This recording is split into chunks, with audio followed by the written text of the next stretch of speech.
Assalamualaikum warahmatullahi wabarakatuh. Saya akan menyarankan tentang materi yang akan saya bawakan, yaitu Translating and Interpreting, Interpreter and Tools of Translation. In English, people distinguish between a translation in written language, called translation, and translation in the spoken language, called interpretation. Dalam bahasa Inggris, orang membedakan terjemahan dalam bahasa tulis yang disebut translation dan terjemahan dalam bahasa lisan yang disebut interpretation. At first glance, interpretation and translation are virtually the same. What distinguishes is the media used.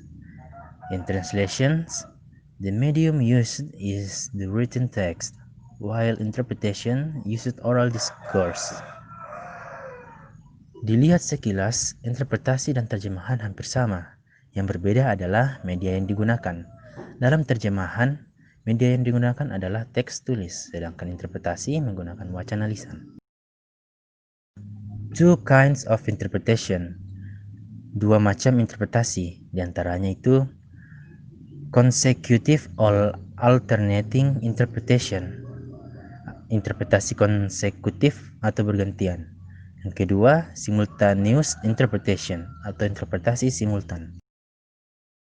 Consecutive alternating interpretation. In the alternate interpretation, the interpreter listens to the original speech while taking notes. After the original speech has been completed, it is usually a sentence or one short paragraph. The interpreter expresses the contents of the utterance in the target language. Dalam interpretasi bergantian, interpreter mendengarkan dulu ujaran asli sambil membuat catatan. Setelah ujaran asli selesai, biasanya satu kalimat atau satu paragraf pendek, interpreter mengungkapkan isi dari ujaran tersebut dalam bahasa sasaran. Simultaneous interpretation. Simultaneous interpreters must master the topic of conversation or the interpreter discourse. Another thing an interpreter must have simultaneous is the courage in making decisions, because of the same there was absolutely no time to make word choice or for memorizing certain idioms from the target language. Usually interpreters simultaneously work in a glass case equipped with headphones and a microphone. Juru bahasa simultan harus menguasai topik pembicaraan atau wacana yang diinterpretasi. Hal lain yang harus dimiliki interpreter simultan adalah keberanian dalam mengambil keputusan, karena sama sekali tidak ada waktu untuk menimbang-nimbang pilihan kata atau untuk mengingat-ingat idiom tertentu dari bahasa sasaran. Biasanya interpreter simultan bekerja dalam sebuah kotak kaca dilengkapi dengan headphone dan mikrofon. Translator and interpreter terms. Syarat-syarat penerjemah dan juru bahasa. Translator. Mastering the source language and target language. Get to know the language, culture, source and target language. Master the topic or text problem which is translated. Capability to understand language right or receptive level. Capability to express ideas in writing or productive level. Capability to using a dictionary and other reference sources. Penerjemah. Syarat-syarat yang harus dimiliki diantaranya harus menguasai bahasa sumber dan bahasa sasaran, harus mengenal budaya bahasa sumber dan bahasa sasaran, harus menguasai topik atau masalah teks yang diterjemahkan, memiliki kemampuan untuk memahami bahasa tulis atau tingkat reseptif, memiliki kemampuan untuk mengungkapkan gagasan secara tertulis atau tingkat produktif, memiliki kemampuan untuk menggunakan kamus dan sumber referen yang lain. Interpreter. Mastering the source language and target language. Know the culture of the source language and target language. Master the topic or problem in the speech interpreted.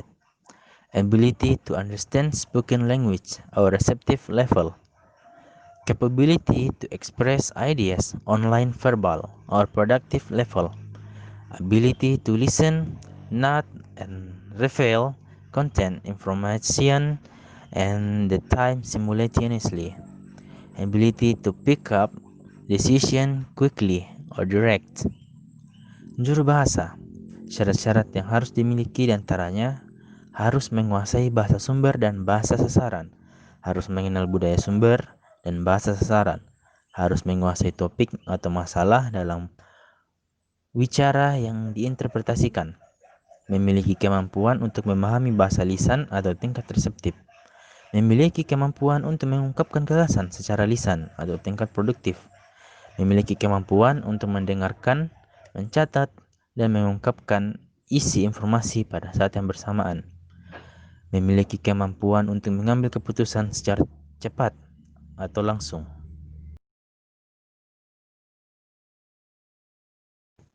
Translator's Toolkit, perkakas penerjemah.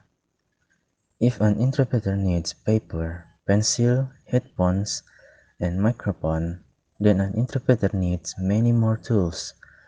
Besides needing paper and pencil, he can utilize other tools, both conventional and modern. Bila seorang interpreter membutuhkan perkakas kertas, pensil, headphone, dan mikrofon, maka seorang penerjemah membutuhkan perkakas yang lebih banyak lagi. Selain memerlukan kertas dan pensil, ia bisa mendayagunakan perkakas lainnya, baik yang konvensional maupun modern. Conventional tools, perkakas konvensional. Conventional tools other than the usual paper and pencil, the translator used is a dictionary. Dictionary is a collection information about a word or word combination. The word explained these are called entries. Perkakas konvensional selain kertas dan pensil yang biasa digunakan penerjemah adalah kamus. Kamus adalah sekumpulan informasi tentang sebuah kata atau kombinasi kata. Kata yang diterangkan ini disebut lema atau entry.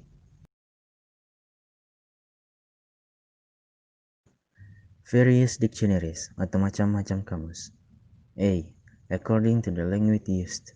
Menurut bahasa yang digunakan, diantaranya monolingual dictionary atau kamus eka bahasa, bilingual dictionary atau kamus bihasa, dan nekawal dictionary atau kamus neka bahasa.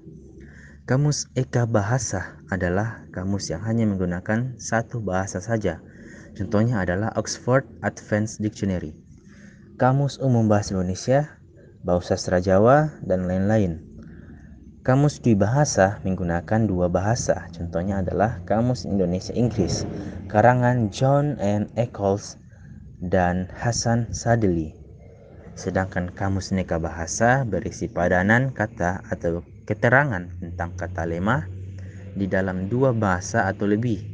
Contohnya adalah Kamus Bahasa Inggris Indonesia Arab. B. Based on its content, berdasarkan isinya, dibagi antara General Dictionary atau kamus umum dan Special Dictionary atau kamus khusus. Kamus umum adalah kamus yang berisi keterangan mengenai lema. Contohnya Kamus Besar Bahasa Indonesia, Kamus Oxford, dan lain-lain. Sedangkan kamus khusus adalah kamus yang berisi keterangan mengenai lema di dalam suatu bidang tertentu. Misalnya kamus teknik, kamus perminyakan, kamus kedokteran, kamus biologi, dan lain-lain. C. The others. Di antaranya Thesaurus dan Ensiklopedia. Di dalam Thesaurus, sebuah lemah diikuti oleh sejumlah kata yang memiliki kemiripan makna. Beberapa Thesaurus bahkan menambahkan lawan kata di bagian akhir setiap lemah.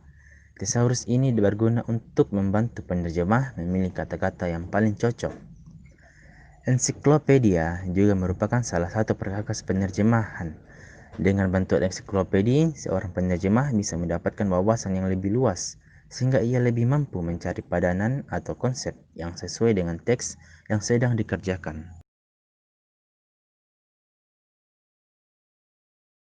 Modern appliances, perkakas modern. The modern tools for translators. We discuss here are electronic dictionary, online dictionary, machine translators, and computer-aided translation tools. Perkakas modern bagi penerjemah yang kita bahas di sini adalah kamus elektronik, kamus daring atau dalam jaringan online, mesin penerjemah dan alat penerjemahan berbantu komputer.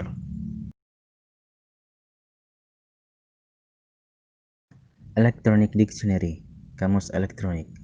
An electronic dictionary is a dictionary whose data is stored in an electronic device and read in that device too. This tool is made with a shape similar to a calculator and can be carried anywhere. Kamus elektronik adalah kamus yang datanya disimpan di dalam alat elektronik dan dibaca dalam alat itu juga. Alat ini ada yang dibuat dengan bentuk mirip kalkulator dan bisa dibawa kemana-mana. Kekurangan kamus jenis ini adalah tidak mempunyai penjelasan yang lengkap atau tanpa contoh seperti halnya kamus konvensional. Kelebihannya adalah penerjemah bisa mencari kata dengan cepat.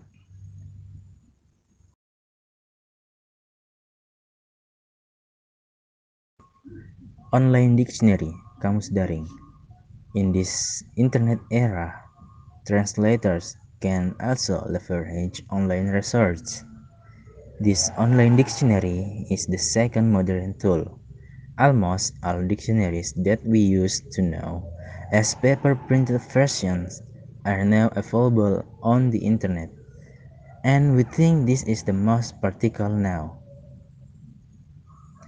Di era internet ini, penerjemah juga bisa mendayahgunakan sumber daya daring. Kamus daring inilah perkakas modern yang kedua. Hampir semua kamus yang dahulu kita kenal versi cetakan kertas sekarang tersedia di internet, dan kami rasa ini yang paling praktis sekarang. Contohnya seperti di bawah ini. Machine translation atau mesin penerjemah. The next tool is machine translation software. For this one, people often misunderstand the use of machine translator. In Indonesia, the machine translator software very popular, branded TransTool. Perkakas berikutnya adalah perkakas lunak mesin penerjemah atau MP. Untuk yang satu ini, orang sering salah mengartikan kegunaan mesin penerjemah.